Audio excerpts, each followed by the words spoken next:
Decision making tool, ये बड़ा प्यारा कॉन्सेप्ट है, ये बड़ा इंपॉर्टेंट कॉन्सेप्ट है सर। ये जो चैप्टर अब मैं आपको कराने वाला हूँ, इस चैप्टर की एक अलग ही अहमियत है, एक अलग ही रेलिवेंस है, एक अलग ही इंपॉर्टेंस है। ये सबसे इंपॉर्टेंट चैप्टर माना जाता है, सबसे इंपॉर्टेंट, क्योंकि देखो चैप्टर का नाम क्या है, डिसीजन मेकिंग। और जो आपकी मैनेजमेंट अकाउंटिंग है, जो आपकी एडवांस कॉस्टिंग जिसे हम कहते हैं सर, वो भी डिसीजन मेकिंग पे बेस्ड है। किस पे बेस्ड है मेरे बच्चे? डिसीजन मेकिंग पे। नाउ सर, मैं आपके साथ बड़ी प्यारी एक बात करूंगा। एक कॉन्सेप्ट इसके अंदर आता है, हेडिंग डालना मार्जिनल कॉस्टिंग। डालो जी हेड।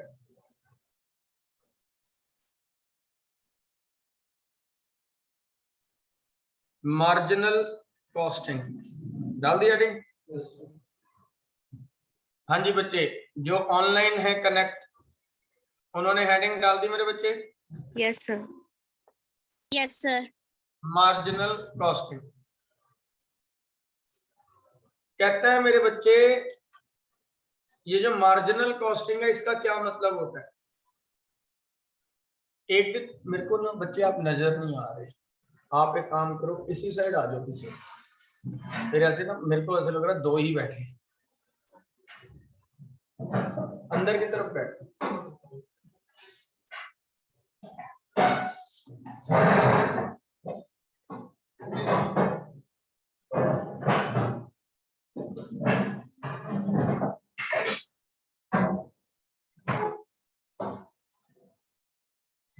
हो गया? चलो अब बिल्कुल परफेक्ट है, अब मुझे सब नजर आ रही है। थोड़ा सा इधर, फिर वो चुप गई, थोड़ा सा तू थोड़ा सा बस। नाउ मेरे बच्चे, अब हुआ क्या जी, मार्जिनल कॉस्टिंग का कॉन्सेप्ट समझो। मैं रट्टे नहीं करवाता, आपको पता है हमारा काम है डीपली नॉलेज। सर नया बच्चा कहाँ गया? हाँ, यातिका। यातिका, आपसे मैं बात कर सकता हूँ बच्चे, इजाजत है? Yes sir. नाउ हुआ क्या, मैं ना शॉप पे बैठा था, मेरा काम था ट्रेडिंग का, ठीक है जी, मैन्युफैक्चरिंग एंड ट्रेडिंग। मैं शॉप खोली सुबह, भाई मेरा इतना अच्छा मूड, कुछ कहने की हद नहीं, मैं इतना हैप्पी मूड में, मैं अगरबत्ती कर रहा हूँ। यातिका आती है और कहती सर, मैं कहा हाँ जी, कह रही सर 1000 यूनिट मुझे माल चाहिए। मैं कहा बेटा मैं जरा अगरबत्ती कर लूं, 2 मिनट आप बैठो। कह रही सर अगरबत्ती हो गई। मैं कहा अभी नहीं, अभी तो स्टार्ट हुई है, अभी 10 मिनट बैठो फिर करते हैं बात। चलो यातिका ने बैठ के 10 मिनट अपना जो भी मोबाइल चलाते हैं, ऐसे सबकी आदत होती है, हम 10 मिनट भी नहीं बैठ सकते, मोबाइल का कीड़ा हमें बहुत होता है, मैं तो बहुत है, मैं तो इंस्टाग्राम खोल के बैठ जाते हैं। तो सर ये सब चीजें क्या होता है, अब ना ये यातिका भी बैठ गई अपना मोबाइल देख। 10 मिनट बाद मैंने यातिका को बोला, मैं कहा बेटा आपने मेरे को 1000 यूनिट का कुछ कहा था। हाँ सर यस, 1000 यूनिट बताएं सर कितने की मिलेगी? मैं कहा जी 1000 यूनिट आपको बनाने के बाद जब मैं दूंगा तो 100 रुपए यूनिट लग जाएगा। 100 रुपए यूनिट, 1000 इंटू 100, यातिका कितने का बिल बन गया अपना? 1 लाख का। 1 लाख का सर। 1 लाख का। मैंने बोला यातिका 1 लाख रुपया लगेगा, और मतलब आप खुशी के मारे, मतलब आप जिंदगी जियो 1 लाख रुपए में। यातिका कहती ठीक है सर 1 लाख रुपए मैं देने को तैयार हूँ, कोई गुंजाइश? मैं कहा बेटा गुंजाइश तो यही है, 1,01,000 दे दो। कह रहे नहीं सर ये तो ज्यादा हो गया। मैं कहा फिर मत बोलो, तो लाख रुपया दे दो। यातिका ने क्या किया जी, लाख रुपया निकाला और मेरे को 10,000 दे दिए। मैं कहा ये क्या सीन है, लाख निकाल के 10,000 दे दिए। कह रहे सर ये एडवांस पकड़ो और फिर आगे की पेमेंट करना। मैं कहा बेटा ऐसे नहीं होता, आधा एडवांस आपको कम से कम देना पड़ेगा, तभी मैं प्रोडक्शन पे भेजूंगा। कल को आप मुकर गए, मैं 1000 यूनिट बनाना शुरू कर दूं और आप कल को मुकर गए अपनी बात से, तो मेरा तो नुकसान हो जाएगा। तो आपको पेमेंट जो है आधी पेमेंट एडवांस देनी पड़ेगी। तो उसने कहा सर नो इशू, कोई दिक्कत नहीं, पैसा बहुत है, जलाए खत्म नहीं होता, सिक्के हैं सारे, ठीक है। तो इसने मेरे को 1 लाख रुपए निकाल के दे दिए, 1 लाख पूरा ही दे दिया। कहते सर ये पूरा रखो, आप मुझे माल बना के भेजो। मैं कहा 3 दिन बाद यातिका आपको माल मिल जाएगा, टेंशन ना। कौन सी जगह भिजवाना है, एड्रेस नोट करवा दो। यतिका ने एड्रेस नोट करवाया, ये चली गई, मैं अपने काम धंधे में लग गया। एक दिन यानी कि अगले दिन यतिका, अगले दिन आपका फोन आया मेरे पास। यतिका ने बोला, मैं अपना नाम बता देता हूँ, नवदीप नाम है, ठीक है जी। यतिका कहती है नवदीप सर, मैं कहा हाँ जी। कह रही सर वो आप एक काम, आपसे एक फेवर चाहिए था। मैं कहा बेटा देखो, अब वो जो यूनिट्स हैं वो बन चुकी हैं, अब वो कैंसिल नहीं होंगी, ना ही कम होंगी। नहीं नहीं सर, कम तो करनी नहीं, उल्टा बढ़ानी है। सर 10 यूनिट और बढ़ा दो, 10 यूनिट और बढ़ा दो। मैं कहा ठीक है जी, 10 यूनिट के आप एक काम करो, ये मैं अकाउंट नंबर भेज रहा हूँ, पेटीएम नंबर, फोन पे, वटेवर जो भी करना है, तो उसके 2000 रुपए आप पेटीएम कर दो। कहती सर मुझे ऐसे लग रहा है आपने सुबह ड्रिंक की है। मैं कहा नहीं बेटा, मैं तो सुबह क्या शाम को रात को कभी भी नहीं करता, मैं तो ड्रिंक करता ही नहीं। ऐसा क्यों कहा आपने? यतिका कहती सर याद करो, 100 रुपए यूनिट थी, अगर 10 यूनिट भी बनवा रही हूँ तो 1000 रुपए लगेंगे ना, 2000 क्यों मांग रहे हो? मैं कहा मेरी बात सुनो यतिका जी, आपने पूरा का पूरा लॉट बनवाया था 1000 यूनिट का, है ना? कितने यूनिट का? और अब आप मुझसे 10 यूनिट फालतू मांग रहे हो। तो जो माल मुझे होलसेल में 1000 यूनिट का मिलता है जो रेट, वो 10 यूनिट का मिलेगा? नहीं मिलेगा। इसका मतलब अगर आप मेरे से एक भी एक्स्ट्रा यूनिट बनाते हो, एक भी एक्स्ट्रा यूनिट बनाते हो, सर वो जो कॉस्ट है वो इंक्रीज हो जाए। कॉस्ट क्या हो जाती है? इंक्रीज। हाँ, 100 की बजाय 200 हो गई, 150 हो गई, 110 हो गई, बट इंक्रीज होएगी होएगी। क्यों? क्योंकि जो तुम्हें इकट्ठे माल मिलेगा वो सस्ता मिलेगा, और जब तुम 1 2 10 5 यूनिट का मंगवाओगे तो सर वो महंगा मिलेगा। ये तो पता ही है, रियल लाइफ की स्टोरी है। तो ये जो डिफरेंस इन कॉस्ट होता है, लाउडली बोलेंगे सारे बच्चे, सवेरे सवेरे का टाइम है, जोश पूरा है, पहली क्लास है। ये जो डिफरेंस इन कॉस्ट है, इसे हम चैप्टर का नाम बोलते हैं, वो चैप्टर का नाम है मार्जिनल कॉस्टिंग। लाउडली बोलेंगे, मैं कह रहा हूँ घर वालों को उठा दो, उनको पता लगना चाहिए बच्चा पढ़ रहा है मेरा, वाह जी वाह, बहुत अच्छी जगह पढ़ रहा है। बोलो जी, जो डिफरेंस इन कॉस्ट है उसे क्या कहते हैं? Marginal cost. ये हुई बात, मतलब फुल जोश, ठीक है, प्रॉपर जोश। अब मार्जिनल कॉस्टिंग जो है वो एक टेक्निक होती है, एक और प्रकार की टेक्निक है, एक और है एब्जॉर्प्शन कॉस्टिंग। क्या होता है मेरे बच्चे? अब बच्चा कहता है सर कैसे कैसे नाम ले रहे हो सवेरे सवेरे, एब्जॉर्प्शन, मार्जिनल, ये क्या है? मैं आपको बताता हूँ। मार्जिनल का फंडा क्लियर हो गया। एब्जॉर्प्शन कॉस्टिंग जो है वो ट्रेडिशनल मेथड है। कौन सा मेथड है? और मार्जिनल कॉस्टिंग कौन सा है? मॉडर्न अप्रोच, मतलब मॉडर्न मेथड। तो सर जो एब्जॉर्प्शन कॉस्टिंग है वो पता है क्या कहता है? काम इसका भी प्रोडक्शन से रिलेटेड है, कॉस्ट निकालना।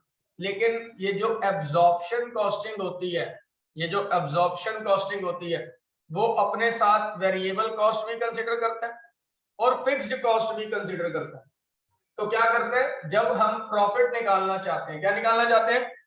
एक बात याद रखना, सेल्स में से कॉस्ट माइनस कर दो तो जो बचता है वो प्रॉफिट होता है, हाँ या ना? सेल्स माइनस, मुझे 12वीं में सिखाया गया था कि सर ग्रॉस प्रॉफिट रेशियो कैसे आता था। ग्रॉस प्रॉफिट रेशियो होता था GP upon net sales into 100। Loudly बोलूंगा, gross profit upon net sales into, और ग्रॉस प्रॉफिट आता था sales minus cost of goods sold. याद आ रहा है? Sales minus cost of. अब सेल्स में से कॉस्ट माइनस कर दो, मेरा प्रॉफिट आता था। एब्जॉर्प्शन कॉस्टिंग जो है वो सेल्स में से वेरिएबल कॉस्ट भी माइनस करता था और फिक्स्ड कॉस्ट भी माइनस कर देता। हम बड़े हैरान हुए, मैं कहा यार कमाल हो गई, एब्जॉर्प्शन कॉस्टिंग ने वेरिएबल वाली भी माइनस कर दी, फिक्स्ड वाली भी माइनस कर दी, और प्रॉफिट लाके दिखा दिए, प्रॉफिट लाके दिखा दिए। लेकिन मार्जिनल वाला क्या करता है? मार्जिनल वाला सिर्फ और सिर्फ वेरिएबल कॉस्ट को कंसीडर करता है। किसको? अरे जो कॉस्ट फिक्स्ड है, जो कॉस्ट, लाउडली बोलेंगे, जो कॉस्ट फिक्स्ड है, फिक्स्ड है, वो तो होनी ही होनी है, भले तुम प्रोड्यूस करो या। अच्छा मेरी बात सुनो, लॉकडाउन है, ठीक है, मान लो लॉकडाउन लग जाता है, तीसरी लहर वहर ये जो बोलते हैं, मान लो 2 हफ्ते 3 हफ्ते का लॉकडाउन लग जाता है, महीने का लग गया, क्या सेंटर का रेंट नहीं जाएगा? कोई छोड़ेगा? मैं कह रहा हूं आधा कर देगा बंदा, लेकिन लेगा जरूर, चाहे धीरे धीरे ले, लेकिन लेगा।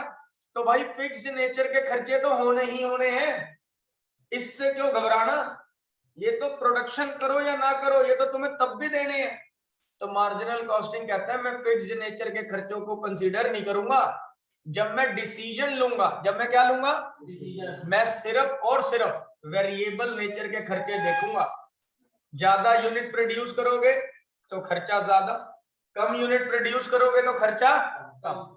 अगर बैचेस में प्रोड्यूस करोगे तो खर्चा कम, मतलब ग्रुप में, लॉट में, लेकिन अगर एक भी यूनिट फालतू बनाओगे तो खर्चा चेंज हो जाएगा, और उसे मार्जिनल कॉस्टिंग कहते हैं। क्या कहते हैं मेरे बच्चे? तो मार्जिनल कॉस्टिंग के अंदर अगर आपको प्रॉफिट निकालना है, क्या निकालना है? प्रॉफिट। लाउडली बोलते हैं, क्या निकालना है? प्रॉफिट निकालना। तो सेल्स में से सबसे पहले वेरिएबल कॉस्ट लेस होगी। ये देखो जी, सेल्स माइनस, अभी कोई बच्चा लिखेगा नहीं, वेरिएबल कॉस्ट, ये चीज लेस करने के बाद इसे हम कहेंगे कंट्रीब्यूशन। क्या कहेंगे मेरे बच्चे? मतलब ये मेरा एक्सपेक्टेड प्रॉफिट है। ये मेरा क्या है? लाउडली बोलो। नहीं आया लाउड, सबसे ज्यादा लाउड मैं हूं। एक्सपेक्टेड, और जबकि मैं तुमसे कितना बुजुर्ग हूं, ठीक है। और कंट्रीब्यूशन के बाद मैं करूंगा फिक्स्ड कॉस्ट माइनस कंट्रीब्यूशन के बाद, पहले नहीं। तो ये मेरा आ जाएगा प्रॉफिट। क्या आ जाएगा मेरे बच्चे? प्रॉफिट। ऐसे आ। तो सर ये फॉर्मूला याद रखना है पूरे चैप्टर में। फॉर्मूला सुनाओ जी। मार्जिनल कॉस्टिंग प्रॉफिट कैसे निकालता है? Sales minus variable cost equal to contribution में से फिक्स्ड कॉस्ट माइनस करेंगे, देन क्या आएगा? लेकिन अगर कभी भी आपने डिसीजंस लेने हैं, क्या लेने हैं? डिसीजन, तो हम हमेशा यहीं पे रुक जाएंगे, फॉर डिसीजन मेकिंग, फॉर। उसके बाद हम आगे नहीं बढ़ेंगे। डिसीजन लेते वक्त कभी भी फिक्स्ड कॉस्ट कंसीडर नहीं करनी। क्यों? क्योंकि फिक्स्ड कॉस्ट वो कॉस्ट है जो होनी ही होनी है, भले आप प्रोड्यूस करो या ना करो। तो इसमें बेटा मैं समझा नहीं आपकी बात। नहीं करेंगे, नहीं करेंगे, क्योंकि देखो मैं आपको बताता हूँ, अगर लॉन्ग रन की भी बात कर रहे हो, मान लो आपके पास 1 लाख यूनिट है, 2 लाख यूनिट है, प्रोड्यूस करें ना करें, एक्सपोर्ट करें ना करें, माल बनाने के बाद बाहर भेजे ना भेजे, फिक्स्ड कॉस्ट कंसीडर करके कोई फायदा ही नहीं। क्योंकि रीजन बीइंग आप प्रोड्यूस करो या ना करो, ये खर्चे वो हैं जो होने ही होने, इन्हें आप रोक नहीं सकते, इन्हें आप अवॉइड भी नहीं कर सकते। तो फिक्स्ड कॉस्ट कंसीडर करने के बाद डिसीजन नहीं लेने, फिक्स्ड कॉस्ट को छोड़ दो, कंट्रीब्यूशन देखो, कंट्रीब्यूशन कितना है। अगर क्वेश्चन में कहते हैं कि प्रॉफिट निकाल के दिखाओ, फिर तो फिक्स्ड कॉस्ट लेनी पड़ेगी। लेकिन अगर कहते हैं डिसीजन लो कि प्रोड्यूस करे या ना करे, तो फिक्स्ड कॉस्ट कंसीडर करने की जरूरत नहीं होगी। हाँ जी मेरे बच्चे, यहाँ तक पॉइंट क्लियर है? Divya, Muskan, Rajat, Khushboo, Yatika? Yes sir. Yes sir. Yes sir. कौन एब्सेंट है आज? तान्या, तान्या आ गई, ठीक है। तान्या आपने अभी ज्वाइन किया है?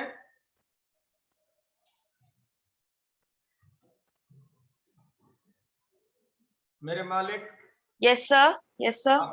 आपने अभी ज्वाइन किया है? यस सर, 10 मिनट्स पहले। ओके ओके, लेट हो गए ना मेरे बच्चे। नोट डाउन कर लिया सबने पेज? कर लो जी, कर लो। Permission granted. बड़ा प्यारा चैप्टर है सर, मजा आ जाएगा। ये नोट डाउन कर लीजिए।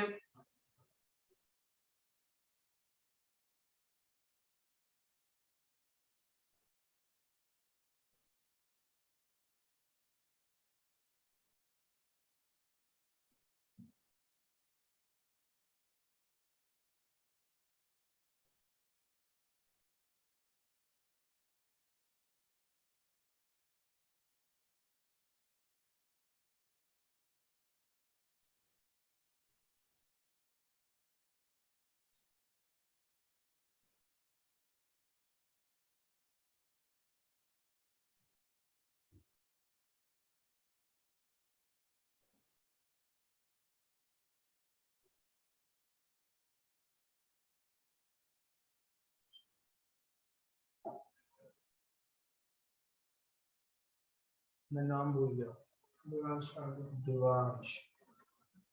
दिवांश पांडे। आजकल मेरे पांडे नाम के लोगों से बड़ी वो हो गई है बातचीत। सही है बच्चा, आपका नाम? काम्या।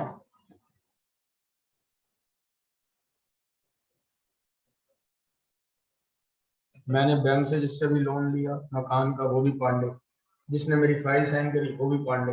भाई मैं अभी पंजाब गया, वहां पे किसी जहाँ होटल लिया वो बंदे का नाम वो भी पांडे, ये भी पांडे। बड़े पांडे पांडे हो गए एक साथ पे। हाँ जी मालिक, आगे बढ़े।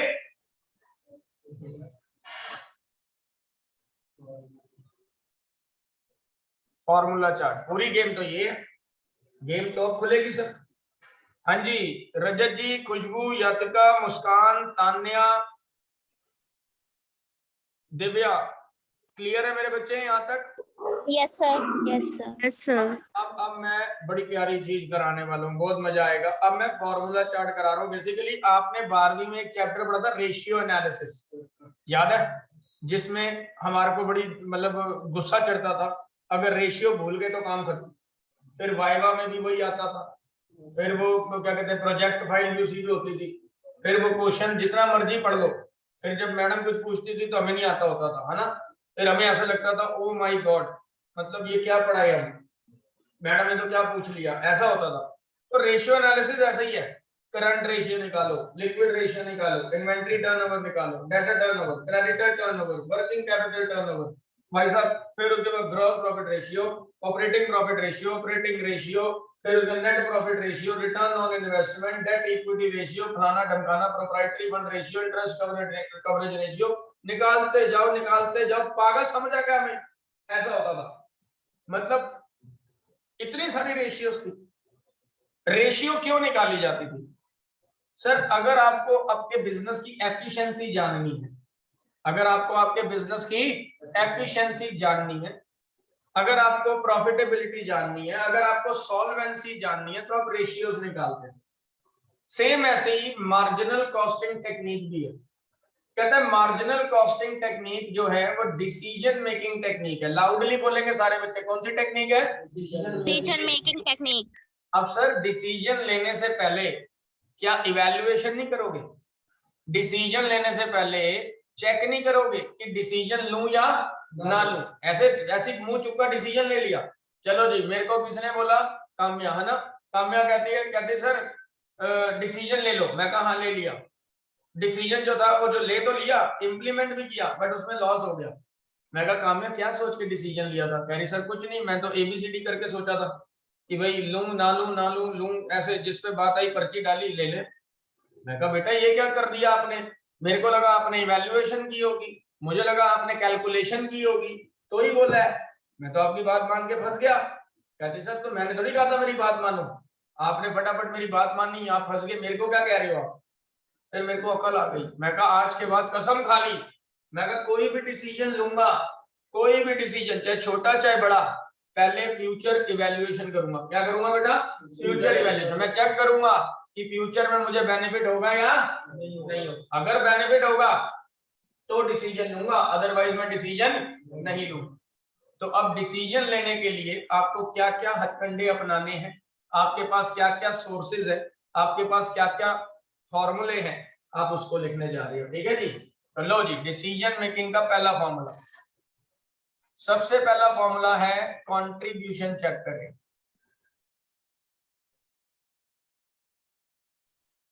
कंट्रीब्यूशन कैसे आता है। Contribution sales minus variable cost, यही था ना फॉर्मूला? अच्छा ये भी तो लिख सकते हैं, और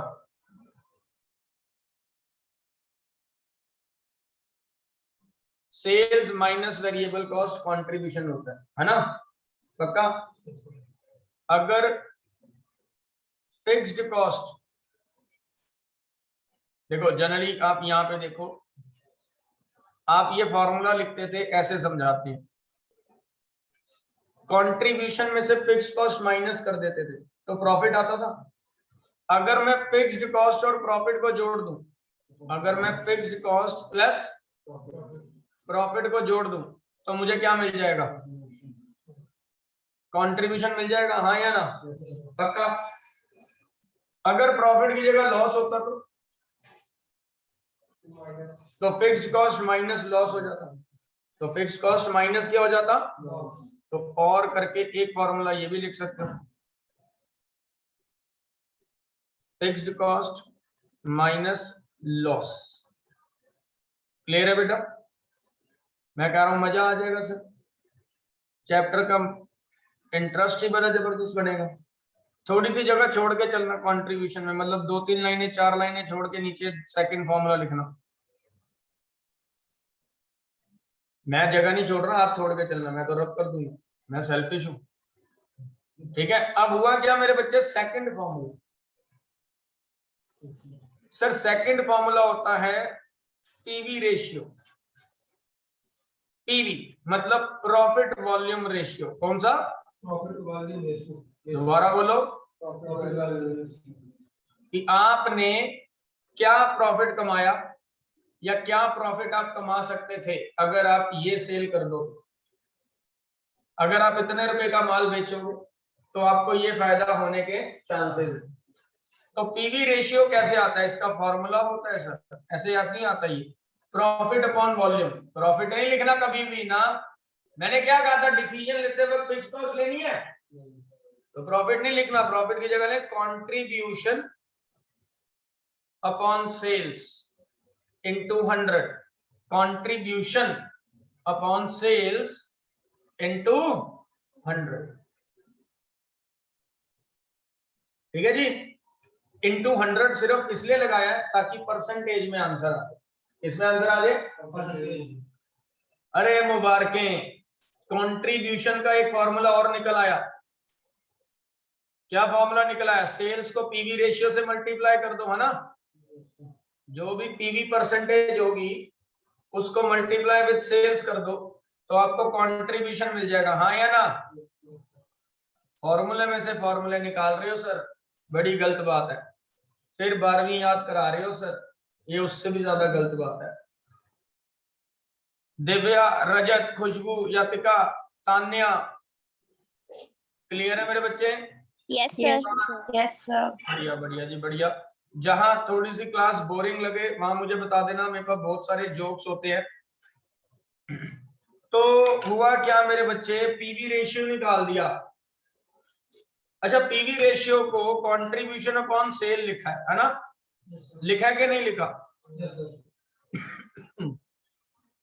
आ गया ये।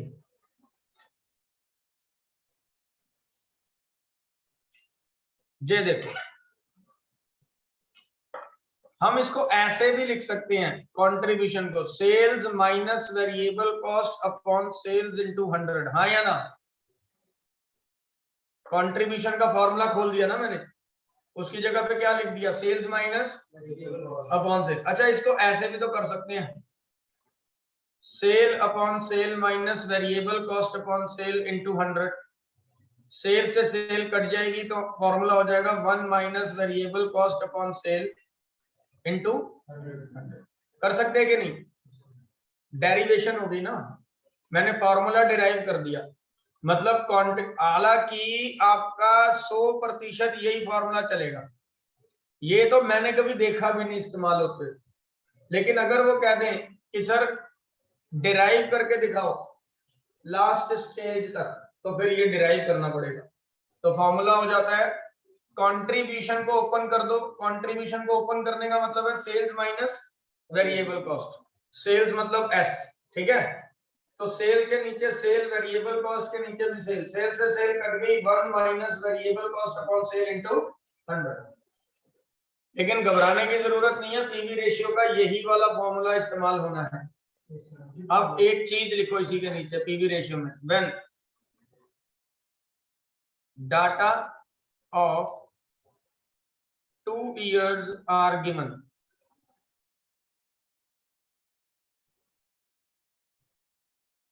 अगर आपको 2 साल का डाटा दिया हो जैसे 2 साल का मतलब 2019 और 2020 का, 2019 का और 2020 का, या 2020 का या 2021 का, ठीक है ना, 2 साल का डाटा दिया हो, तो पीवी रेशियो कैसे निकलेगा?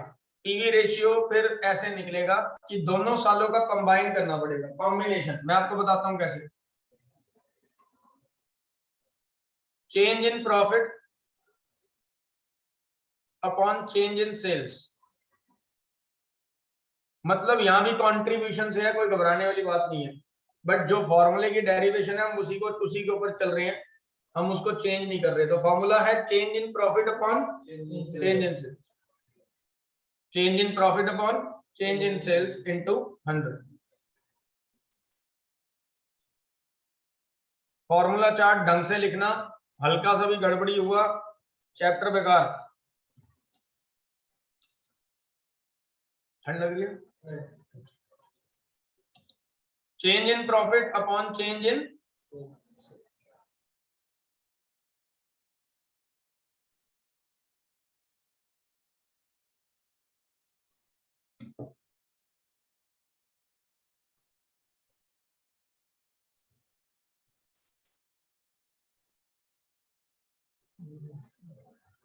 हाँ जी मेरे बच्चे, यहां तक पॉइंट क्लियर है? Yes, sir. को निकालने में change in profit upon change in sales into 100 into 100, ये तब जब 2 साल का डाटा दिया होगा। अभी दिखाएंगे, अभी चलने दो, अभी तो फॉर्मूले लिखवा रहा हूं। वही लगाया सर, और ऊपर लिखा है PV ratio equal to change in profit upon change in sales into 100, और क्या लगाया? नहीं, जो आपने ऊपर लिखा है हाँ वो ये था, वो सिंगल ईयर का था, ये 2 साल का, ठीक है। उसको लगाना है 2 साल का। हाँ वो ऑब्वियस, आप समझ जाओगे जब क्वेश्चन देखोगे तो अब लगेगा ही, अपने आप ही दिमाग में आ जाएगा। सर नेक्स्ट फॉर्मूला होता है break even point. Sir break even point क्या होता है? जहां पे कोई प्रॉफिट नहीं, कोई लॉस, ठीक है ना। तो ब्रेक इवन पॉइंट को यहाँ पे ब्रेक इवन सेल्स भी कहा जाता है, ठीक है जी। अब इसको 2 तरीके से निकाल सकते हैं, ऑन कॉस्ट, या तो कॉस्ट बेसिस पे या सेल बेसिस पे। नहीं, ऑन सेल मत लिखो, इसको लिखो on value, on value basis. अगर हम ऑन कॉस्ट चलते हैं यार,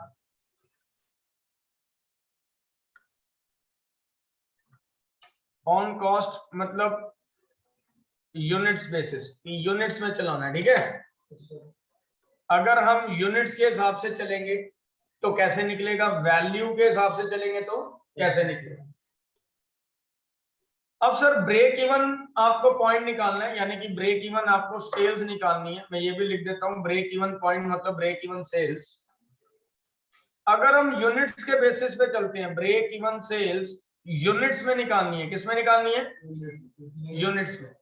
तो ब्रेक इवन का मतलब होता है कि सर भले प्रॉफिट ना हो, भले प्रॉफिट ना हो, कोई दिक्कत नहीं, कितनी सेल हमें कम से कम करनी पड़ेगी ताकि हमारी कॉस्ट कवर हो।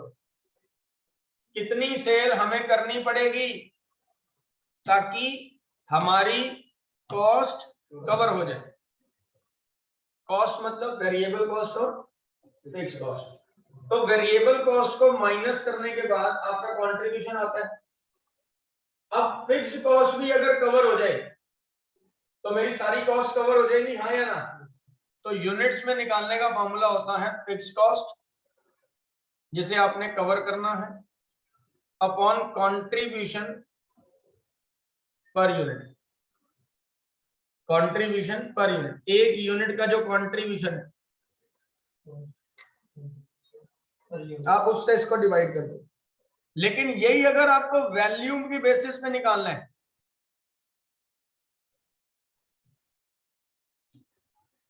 अगर आपको वैल्यू के बेसिस पे निकालना है तो फॉर्मूला हो जाता है फिक्स कॉस्ट, ठीक है जी, fix cost upon PV ratio, fix cost upon PV ratio. ऐसा क्यों बोला, ऐसा क्यों बोला, मैं आपको दिखाता हूं। ये देखो, जनरली ये फॉर्मूला था, fix cost upon contribution, value के अंदर सेल प्राइस से मल्टीप्लाई करना पड़ता है, ठीक है जी। अगर नीचे पीवी रेशियो लिखूंगा, पीवी रेशियो का फॉर्मूला क्या होता है, कंट्रीब्यूशन अपॉन सेल। क्या फॉर्मूला होता है, यही होता है। देखो मैं चेक करा देता हूं, fix cost upon contribution upon sale, तो ये रेसिप्रोकल हो जाएगा, सेल ऊपर चली जाएगी, मल्टीप्लाई हो जाएगा और नीचे कंट्रीब्यूशन रहेगा। तो मैंने फॉर्मूले को ऐसे ना लिखने की बजाय किसमें लिख दिया, पीवी रेशियो में। किसमें लिख दिया, पीवी रेशियो। बात वही है, लेकिन फॉर्मूला इतना कॉम्प्लिकेटेड नहीं रहा, सिंपल हो गया। तो सिंपल फॉर्मूला क्या हो गया, fix cost upon PV ratio, fix cost upon PV ratio निकाल लेंगे, पीवी रेशियो निकाल लेंगे। पीवी रेशियो एक बार निकल गया तो उसको क्या करना है, फिक्स कॉस्ट के साथ डिवाइड ही तो करना है। तो fix cost divide by PV ratio आपको मिल जाएगा ब्रेक इवन सेल वैल्यू में। पहले पीवी रेशियो निकालना है, ऑब्वियसली पहले पीवी रेशियो निकालना पड़ेगा, तभी आगे बढ़ पाओगे। आया समझ में। तो सर ये मैंने आपको दोनों सिनेरियोस दिखा दिए, आप ऐसे लिखो चाहे ऊपर वाली फॉर्म से लिखो, बात एक ही है।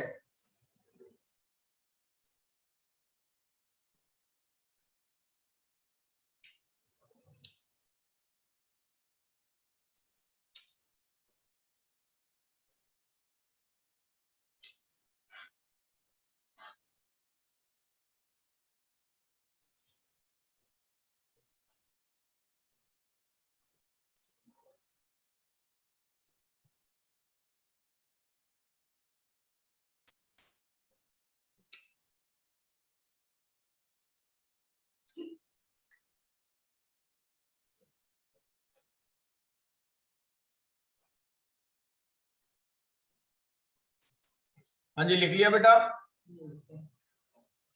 No break. हाँ अब अगला आपका फॉर्मूला है, तो वहाँ पे क्या लिखा है, fix cost upon contribution per unit into sales,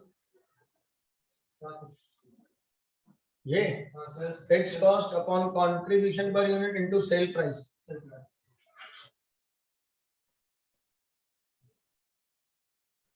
Desired sales when desired profit is given.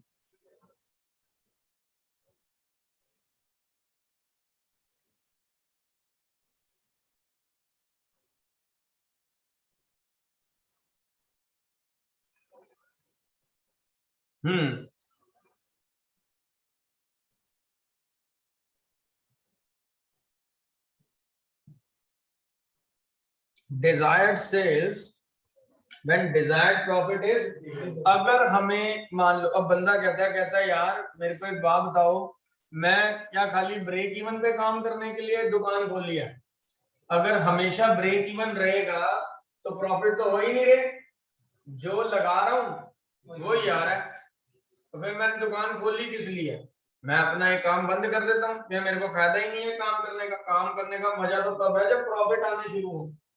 तो बंदे ने सोच लिया, बंदा मेरे को कहता नवदीप जी, मैं कहा हाँ जी, कह रहा मेरे को प्रॉफिट चाहिए। मैं कहा मैं क्या करूं, मेहनत कर, प्रॉफिट आ जाएंगे, आज नहीं 2 महीने बाद नहीं, 4 महीने बाद नहीं, 6 महीने बाद आ जाएंगे, मेहनत तो कर। कह रहा सर साल हो गया मेहनत करते।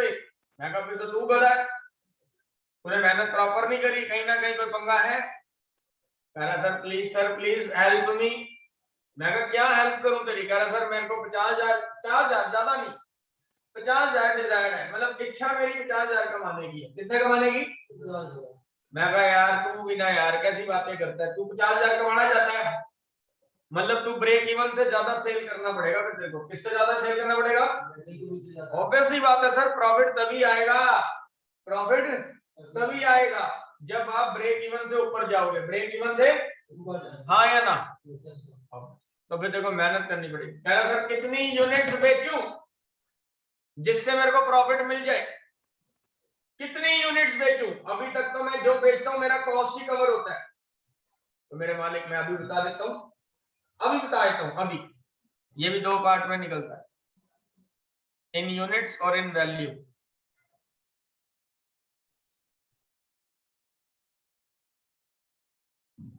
तो आपको डिजायर्ड सेल्स निकालनी है, इसे हम डीएस कहते हैं, ठीक है। Formula fixed cost plus desired profit, सब कुछ सेम फॉर्मूला था, देख रहे हो जो आपने ऊपर लिखा था, सिर्फ डिजायर्ड प्रॉफिट साथ में जुड़ गया। मतलब कॉस्ट के साथ साथ अब आपको प्रॉफिट भी कवर करना है, हाँ या ना। तो कितनी यूनिट्स पे आपको ये प्रॉफिट मिलेगा। और अगर आपको वैल्यू में निकालना है तो फॉर्मूला बिल्कुल same, fix cost plus desired profit upon में पीवी रेशियो।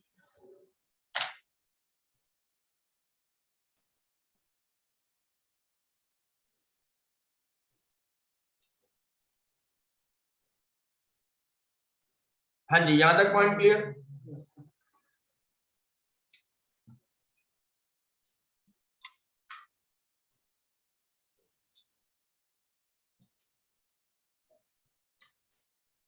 अब sir last formula,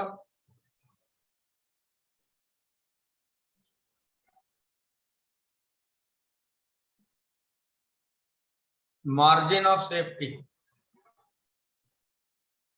margin of safety मतलब जो ब्रेक इवन से आगे होगा, एक्सेस ऑफ ब्रेक इवन से, लाउडली बोलते हैं, एक्सेस ऑफ ब्रेक इवन से अगर आप आगे निकल जाओगे तो वो जो भी पैसा आप कमाओगे वो आपका प्रॉफिट होगा, और वो आपके लिए मार्जिन ऑफ सेफ्टी कहलाएगा। क्या कहलाएगा?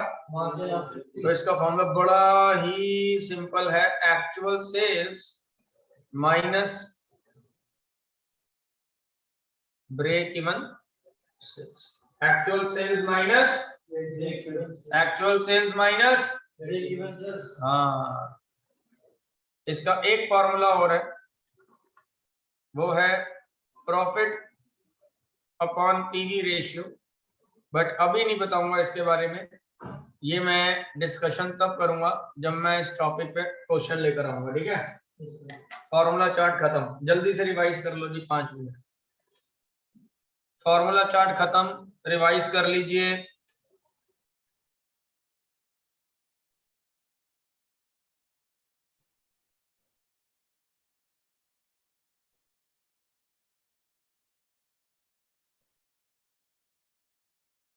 इन दोनों में कोई फार्मूला लगा सकते हैं। इन दोनों में कोई फार्मूला लगा सकते हैं। हाँ जी, उसमें भी अभी रहता कि इसको किसी फॉर्मूला से निकालेंगे, ऐसा नहीं होता।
हाँ जी, फॉर्मूले पढ़ लिए मेरे बच्चे, क्लियर है?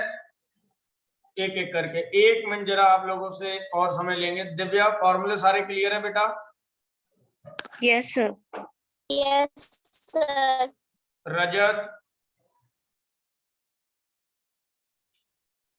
रजत, यस सर, क्लियर है। खुशबू, Yes, sir. Clear है। यतिका, Yes, sir. Clear है। ओके, और कौन? मुस्कान, Yes, sir. Tanya, Yes, sir. ठीक है जी। और यहाँ जो मेरे साथ बैठे हैं वो भी क्लियर, ठीक है जी। तो कॉपी बंद कर दो और 2 मिनट का ब्रेक और फिर एफएम शुरू करेंगे अभी, ठीक है। चलो, ये फॉर्मूले नेक्स्ट क्लास तक याद होने चाहिए, उसके बाद प्रैक्टिकल करूंगा मैं स्टार्ट, पहले मैं आके सुनूंगा, ठीक है। 2 मिनट्स ब्रेक, देन उसके बाद एफएम स्टार्ट।